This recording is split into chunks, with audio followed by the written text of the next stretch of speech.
Mahigit isang oras na nilamon na apoy ang ilang bahay sa Las Piñas kanina madaling araw. Isang batang nasugatan habang lumilikas. Nakatutok si Jomer Apresto. Naglalagablab na apoy ang gumising sa mga residente ng isang subdivision sa Barangay Almanza 1 sa Las Piñas City pasado alas 2 ng madaling araw kanina. Habang wala pang mga bumbero, ang residenteng ito mag-isang umakyat ng bubong para magbuhos ng tubig makalipas ang 10 minuto nang dumating ang mga pamatay sunog.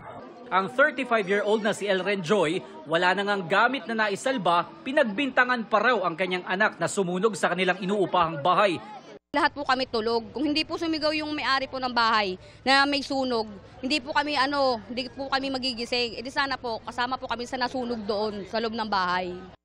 Habang lumilikas, nasugatan din ang 5 years old na anak ni Elren Joy na bahagyang nalapnos ang ulo at nabagsakan ng kahoy ang braso. Ayon sa Bureau of Fire Protection, 7 mga bahay ang tinupok ng apoy at 9 na pamilya ang apektado. Mostly ang mga kabahayan dito ay mga concrete na rin po.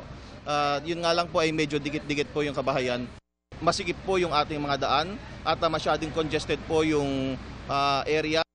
Ang sinasabi namang may-ari ng paupahang bahay na pinagmulan ng sunog, wala raw ideya sa nangyari.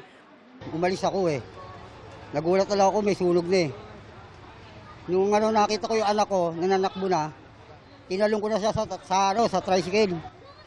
Sabi ko, ano nangyari? Kala ko may away. Sabi niya, Papa, wala na yung bahay. Tumagal ng 1.5 oras ang sunog bago idineklarang fire out ng alas 3:40 ng madaling araw.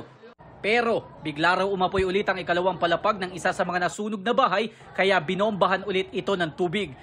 Nagbaga naman ang bahagi ng transformer na ito pero kusa rin itong namatay.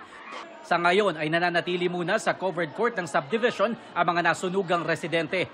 Patuloy naman na inaalam kung ano ang pinagmulan ng apoy. Para sa GMA Integrated News, Jomer Apresto, nakatutok 24 oras.